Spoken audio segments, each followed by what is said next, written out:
하나님께서 우리에게 주시는 말씀 창세기 42장 1절에서 38절 중에서 18절에서 25절까지 말씀을 저와 여러분 함께 교독하도록 하겠습니다. 제가 먼저 읽습니다. 사흘 만에 요셉이 그들에게 말하였다. 나는 하나님을 두려워하오. 당신들은 이렇게 하시오. 그래야 살 수 있어. 당신들이 정직한 사람이면 당신들 가운데서 한 사람만 여기에 갇혀 있고 나머지는 나가서 곡식을 가지고 돌아가서 집안 식구들이 허기를 면하도록 하시오. 그러나 당신들은 반드시 막내 아우를 나에게로 데리고 와야 하오. 그래야만 당신들의 말이 사실이라는 것을 증명할 수 있을 것이며 당신들이 죽음을 면할 것이요. 그들은 그렇게 하기로 하였다.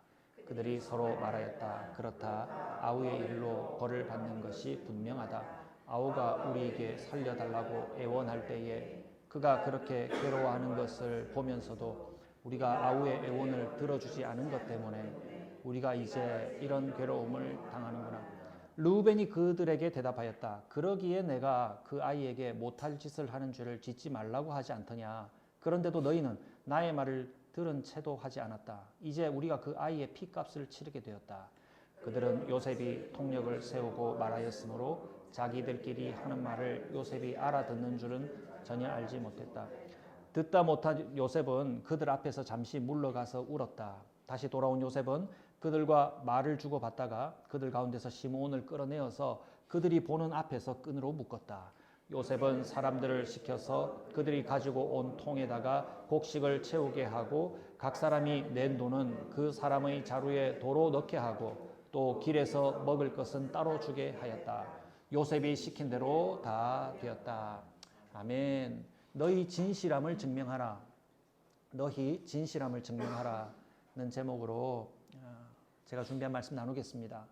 지난 41장에서 요셉과 바로를 우리가 살펴보았습니다. 요셉은 하나님 일하는 사람이었죠. 요셉은 하나님의 일을 한결같이 하는 사람이었는데 그는 가정 총무가 되었을 때나 감옥에 있을 때나 그리고 바로 앞에 섰을 때나 하나님의 일을 성실히 잘 감당하는 사람이었습니다. 여러분 한 주 동안 하나님의 일을 성실히 잘 감당했습니까? 제 일만 열심히 했습니까? 하나님의 일을 열심히 잘 감당하는 사람 되기를 바랍니다. 하나님이 함께 하시는 사람은요, 하나님의 인도하심에 순종하는 사람들은요, 세상을 주관하시고 구원하기를 바라시는 하나님의 일에 관심 갖고 순종하는 사람들입니다. 오늘 말씀에서, 이번 주 우리가 읽었던 말씀에서도 그러한 모습을 볼 수 있는데 이 이야기는 어떻게 진행이 되냐면 요셉이 17세에 꾸었던 꿈 기억하십니까? 형들에게 자기가 꾼 꿈을 소개하면서 형들이 묶은 곡식단이 제가 묶은 곡식단 주위에 둘러서서 제게 절하는 꿈을 꿨어요. 해와 달과 별들이 저에게 절을 하는 꿈을 꿨어요. 라는 꿈 얘기했던 거 기억나죠? 지난주에는 파로의 꿈 해석이 나왔다면 이번 주는 드디어 요셉의 꿈 해석이 나옵니다. 요셉의 꿈 해석을 어떤 일을 통하여서 하게 되며 그것은 어떤 의미를 가지게 되는가의 내용이 오늘 본문입니다. 온 세상에 기근이 시작되었었죠. 그 기근은 애굽 땅뿐만이 아니라 야곱의 집, 가나안에 살고 있는 야곱의 집에까지 미쳤습니다. 그래서 온 땅에 곡식이 다 떨어지자 야곱은 10아들을 불러서 막내 아들 베냐민 놔두고 10아들을 불러서 너희들이 이집트에 곡식이 있다고 하니까 가서 곡식을 사오너라 라고 10아들에게 심부름을 시켜요. 자, 이 10아들이 이집트로 내려갑니다. 내려가서 이집트의 곡식 담당하는 최고 관리가 누굽니까? 요셉이죠. 요셉 앞에 넙죽 엎드려 절을 하게 됩니다. 자, 요셉의 모습을 본 형제들은 요셉을 알아보았습니까? 못 알아봤어요. 그러나 요셉은 형들을 알아보았죠. 왜 요셉 못 알아봤을까요? 한번 생각해 보세요. 요셉은 그 청소년 시기의 모습에서 이미 나이가 많이 들어서 장년이 되었고 장년 가까이 되었고 그리고 그의 생김새는 유대인의 모습이 아니라 어떤 모습이에요? 수염 깨끗하게 밀어버리고, 여러분 그 이집트의 고대 벽화 같은 데 보면은 이집트 귀족들의 그림, 노예들, 뭐 귀족들, 일반인, 왕들의 그림을 볼 수 있어요. 그런데 대부분의 공통점은 뭡니까? 히브리 사람과 달리 히브리 사람들은 수염을 깎지 않아요. 길러요. 이렇게 다 남겨두죠. 요즘도 그 전통이 남아서 요새는 요것만 남겨놨더라고요. 요것만 이렇게 꼬불꼬불 남겨놨던데, 이집트 사람들은 이렇게 싹 밀어버리고 심지어 머리까지 깎기도 하고 특이한 형상을 하고 있죠. 그래서 그들의 인상착의를 보고 요셉의 인상착의를 보고 요셉인 줄은 생각도 못했어요. 그리고 요셉의 위치가 어떤 위치입니까? 최고 권력자죠. 예. 심지어 바로를 다스린다 할 만큼, 바로도 제 뜻을 따라갑니다 할 만큼 애굽의 최고 권력자의 위엄, 아우라가 얼마나 대단했겠습니까? 눈에 보여도 다 볼 수가 없었을 겁니다. 지금 이 구도가 그래요. 요셉은 알아보지만 형제들은 알아보지 못하는 것. 그런데 요셉은 형들이 자기 앞에 넙죽 엎드리는 것을 보고 당장 떠올린 게 뭐였을까요? 자기가 어린 시절 꾸었던 그 꿈이 떠오른 거예요. 아, 내가 어릴 때 꾸었던 꿈이 바로 이 모습으로 이루어지는구나 하면서, 자, 요셉은 꿈을 사사로이 푸는 사람이 아니라 어떤 사람이었어요? 하나님의 뜻을 읽는 사람이었죠. 하나님의 말씀을 듣는 사람이었어요. 그래서 그 꿈의 내용이 이렇게 이루어지는 것을 보면서, 아, 하나님이 하시려는 일을 내가 어린 시절 그 꿈을 통해서 내게 보여주셨구나 라고 깨닫는 거예요. 자, 이거를 잘 못 읽는 사람들은 어릴 적부터 요셉의 출세를 하나님 보여주셨다. 여러분, 꿈꾸는 자가 되십시오. 하나님이 여러분들에게 출세의 꿈을 꾸게 하시고 그거 쫓아가게 하시면서 마침내 성공합니다. 이런 꿈과는 거리가 먼 거예요. 일찍이 보여주셨던 그 꿈이 형들이 야곱의 집 전부라고 할 수 있을 만한 그 형제들 10명, 여러분 성경에는 10명만 기록되어 있지만요, 10명만 왔겠어요? 야곱은 엄청난 부자이고 엄청난 부유함을 이룬 거대한 족장의 한 나라와 같은 사람들입니다. 그러면은 그 야곱의 10아들이 내려왔으면 저는 어마어마한 사람들이 내려왔을 거라고 생각해요. 그러니까 요셉이 만나봤죠. 그죠? 예사로운 사람들이 왔으면 왕 앞에 섭니까? 서지 않습니다. 어마어마한 사람들이 내려왔기 때문에 왕 앞에 엎드렸고 요셉이 직접 만나보는 상황이 만들어진 겁니다. 자, 요셉이 이 장면을 보면서, 아, 이 일이 하나님이 하시려는 일이구나. 나의 출세를 밝히거나 어떤 다른 욕망을 이루는 것이 아니라 하나님의 일이 이렇게 이루어지는구나 하고 깨달은 거예요. 그래서 이 일로부터 진행되는 앞으로의 모든 일들은요, 요셉의 개인 감정을 섞어서 하는 일이라고 보기보다는 형들을 애먹여서 교육 좀 시켜야겠다 하는 일이라기보다는 요셉이 하나님의 일을 대신하고 있다. 하나님의 일을 대신하고 있다고 봐야 합니다. 자, 이 관점에서 한번 잘 보세요. 요셉은 이 엎드린 형제들에게 자기가 누구인지 일부러 드러내지 않아요. 하면서 뭐라고 얘기해요? 너희들 우리 땅 염탐하러 왔지? 이렇게 많은 사람들을 거느리고 내려온 이유가 뭐냐? 우리 땅 염탐하고 우리에게 있는 것 너희들 빼앗으려고 왔지? 니들 도둑놈들이지? 라고 얘기해요. 그러니까 이 형제들이 깜짝 놀라서 뭐라고 얘기합니까? 아닙니다. 우리의 진실함을 알아주십시오. 우린 도둑놈들이 아닙니다. 그저 곡식이 있다는 것 알고 그거 사러 왔습니다. 저희들은 그러면서 묻지도 않은 것까지 얘기해요. 우리는 한 아버지의 한 형제들입니다. 우리는 군사들이 아닙니다. 한 아버지의 한 형제들로서 여기에 와 있습니다. 한 아들이 하나 더 있는데 걔는 막내입니다. 걔는 데리고 올 수가 없어서 아버지 곁에 남아 있습니다. 이렇게 얘기했어요. 요셉이 이해하는 척합니까? 못 알아듣는 신용을 합니다. 믿지 못하는 신용을 하면서, 아니다. 너희들은 모두 첩자다. 너희들 중에서 9명은 여기 감옥에 다 갇히고 니들이 말한 것 같이 한 사람의 막내가 있다면 한 사람만 보내어서 그 막내를 여기 데려와야만 너희들이 거짓말하지 않고 도둑놈이 아니라는 것을 입증할 수 있는 것이다. 너희가 거짓이 아니라는 것을 입증하라라고. 한번 보세요. 형제들이 입증하겠습니다. 그래, 입증하려면은 너희들 여기 다 갇혀있고 한 사람 가서 막내 데려와야만 그 일이 입증될 거다라고 얘기합니다. 야, 상황이 어렵게 됐죠. 곡식 좀 사러 왔다가 온 형제들이 다 볼모 잡히고 막내까지도 데려와야 하는 상황이 됐어요. 그리고 감옥에 가두어 두고 난 다음 사흘이 지났어요. 형제들은 어떤 생각을 했을까요? 요셉이 사흘이라는 시간이 지나고 난 다음에 그들을 다시 불러내었습니다. 그러면서 이렇게 얘기합니다. 나는 하나님을 경외하는 사람이다. 하나님을 두려워하는 사람이다. 이 말은 뭐예요? 성경에서 이 말을 왜 기록했을까요? 나는 이 일을 내 사사로이 행하는 것이 아니라 하나님의 뜻을 집행하고 있다. 하나님의 뜻을 이루어가고 있다. 이 얘기하고 있습니다. 예. 그러니 한 사람만 여기 감옥에 남아있고 나머지 사람들은 곡식을 내가 마련해주는 곡식을 가지고 너희 아버지의 집으로 가도록 해라.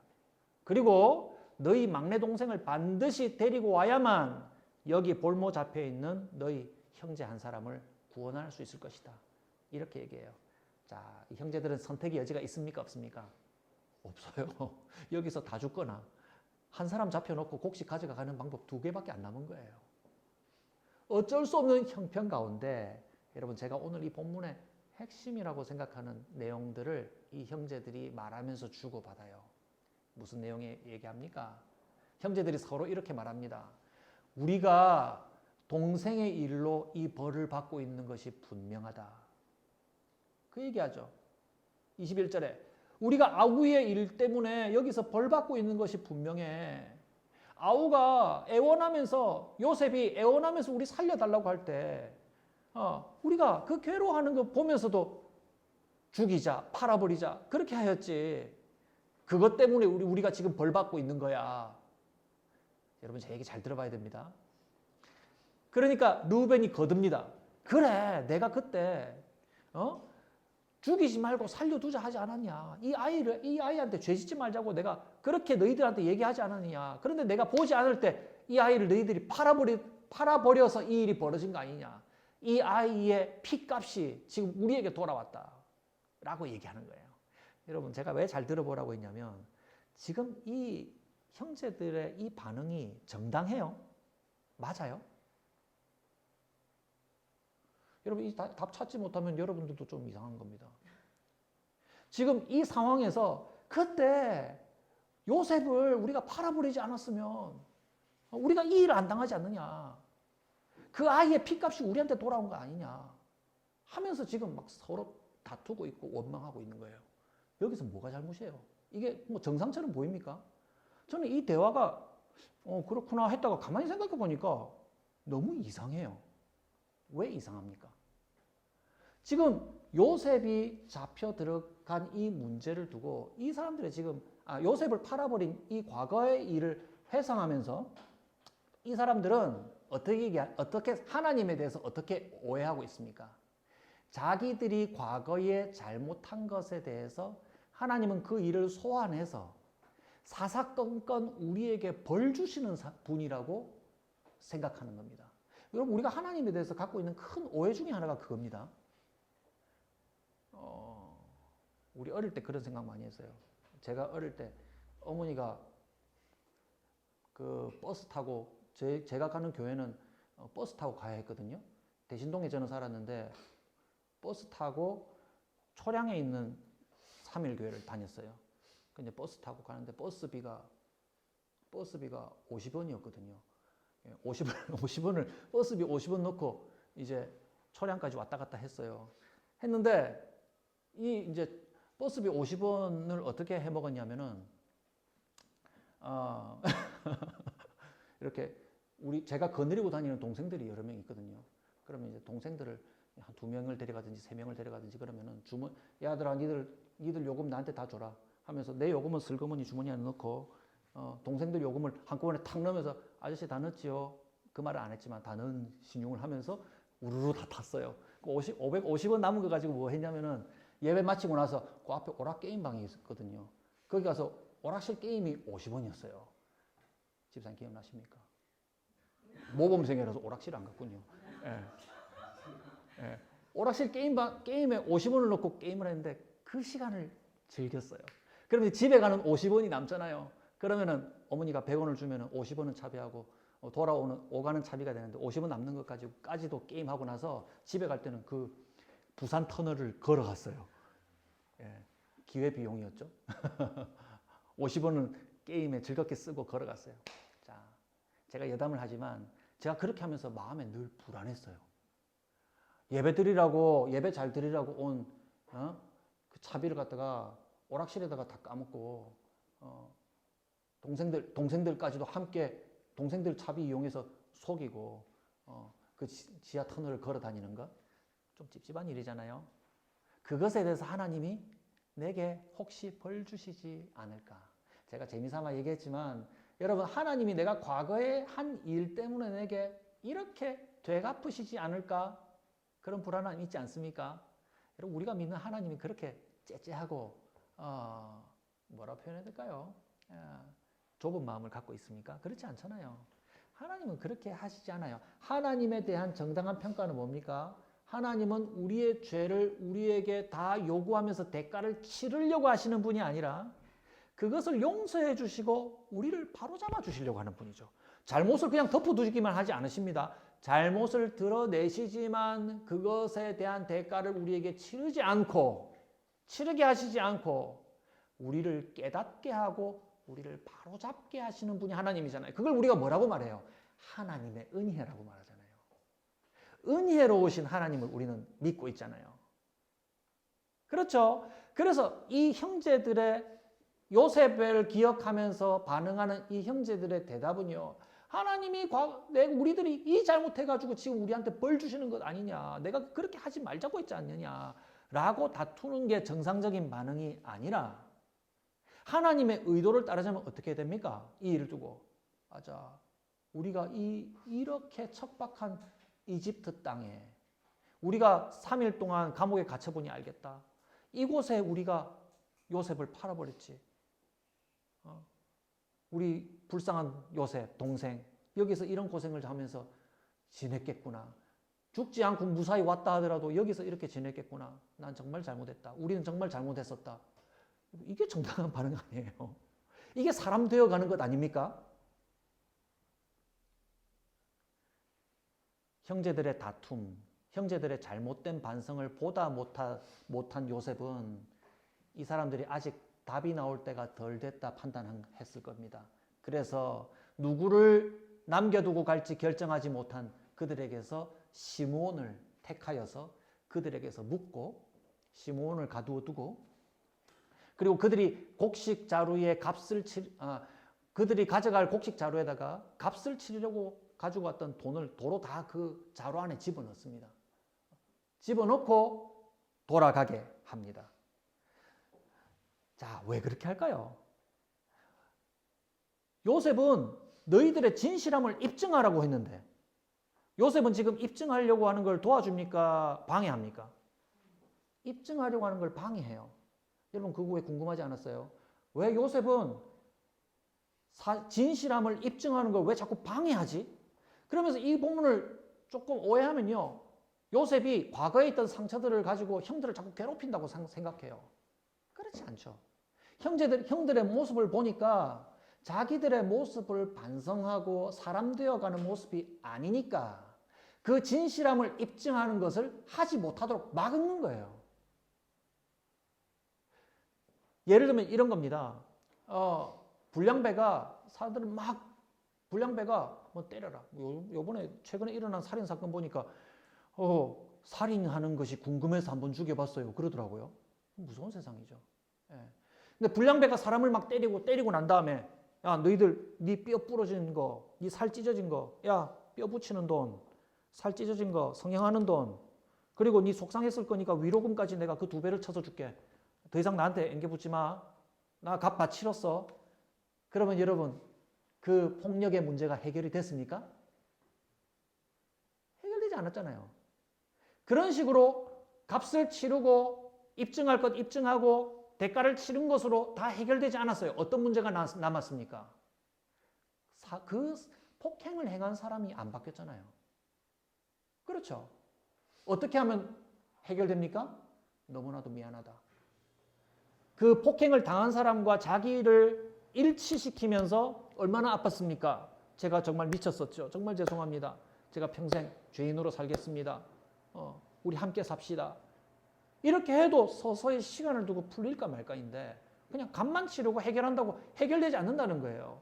그래서 요셉은 진실함을 입증하려고 허투루 입증하려고 하는 것을 계속 지연시키고 있는 거예요. 니들 뜻대로 진실함을 입증하는 것을 요셉은 방해하고 있는 겁니다. 니들이 사람 될 때까지 아직 시간은 미루어야겠다. 형제들이 하룻밤 묵어가는 곳에서 자기들의 곡식 자루 안에서 어떤 한 사람이 돈이 있다는 걸 발견돼요. 집에 가니까 모든 형제들의 자루 안에 곡식 값을 치르려고 가져왔던 돈이 다 남아있는 거예요. 아, 이거 우리 뜻대로 안 되는구나 하면서 형제들이 하는 말이 뭐예요? 우리 자주 하는 말이에요. 하나님 도대체 우리에게 왜 이러시지? 여러분 가끔 그런 말 안 씁니까? 하나님이 도대체 우리한테 왜 이러시지? 우린 진실함을 입증하려고 살고 있는데 우리는 지금 최선을 다해서 대가를 치르려고 지금 바로 잡으려고 애쓰고 있는데 하나님이 도대체 우리한테 왜 이러시지? 답은 이미 나왔잖아요. 왜? 너희들이 아직 사람이 덜 됐잖아. 너희들이 하나님이 너희들을 만드신 하나님의 자녀로 만드신 거룩한 모습, 아름다운 모습, 사랑하는 모습, 하나님이 만드신 사람다운 모습으로 아직 사람이 덜 되었잖아. 그러니까 너희들의 진실함을 입증하는 것은 아직 멀었다.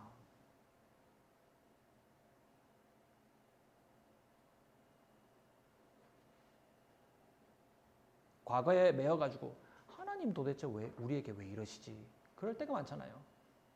그러면서 우리는 계속 이렇게 되는 원인을 누구에게서 찾아요? 과거에 내가 이 잘못해가지고 내가 이 지경이 됐어. 그러면서 남 탓합니다. 당신이 그때 잘못 판단해서 지금 우리 상황이 이렇게 됐잖아. 형제 탓합니다. 네가 그때 나한테 이렇게 했기 때문에 내가 그 상처를 아직까지 갖고 살고 있는 건 아니냐. 그런데 하나님의 방법은 그렇지 않아요. 그때 있었던 일은 하나님이 치유하시고 하나님이 대가를 치르시고 해결하실 것이고요. 하나님은 그때의 잘못을 드러내어서 그때 탓하고 어떤 다른 방식으로 대가를 치르는 것을 기대하는 것이 아니라 지금 우리가 하나님의 거룩한 사람으로 바뀌어져 가는 것을 기대한다 이 말입니다. 여러분 그 방편이 뭐였어요? 형제들에게는 기근이었어요. 기근. 하나님은 우리를 하나님의 사람으로 만들기 위해서 온 세상을 뒤집어 엎는다 하더라도 우리를 하나님의 사람으로 만드는 것을 결코 포기하지 않으실 것입니다.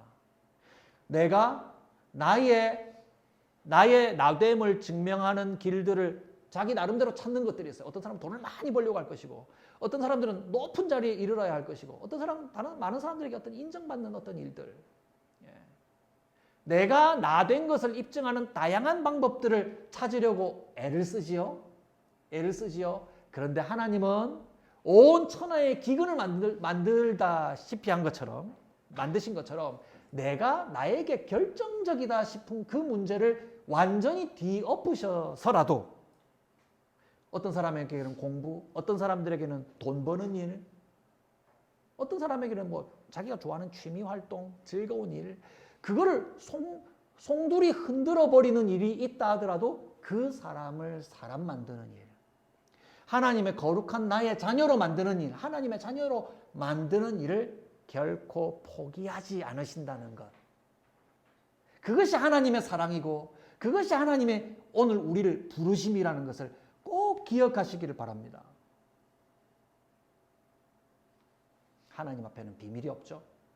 그들이 아무리 자기의 정당함을 자기의 방식대로 만들려고 할지라도 여러분 이제 형제들의 이 일정은 시작될 뿐입니다.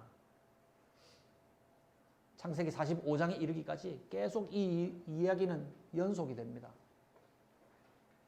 그들이 자기의 정당함을 요셉 앞에는 곧 하나님 앞에 입증하고 밝히려고 하더라도 그들이 자기의 문제를 인정하고 하나님 앞에 하나님 앞에 자기의 모습들을, 그들의 모습을 완전히 드리기까지 아무것도 입증할 수 없다는 것을 깨닫게 될 것입니다. 자, 그러면 우리는 어떻게 할까요? 앞으로 내가 할 일 다 했는데 하나님 도대체 내게 왜 이러시지? 그렇게 하지 말고, 대가 따지지 말고, 그때 당신이 잘못했잖아. 그때 내가 잘못한 것 때문에 그렇게 되었다라고 하면서 과거의 일이나 지금의 일이나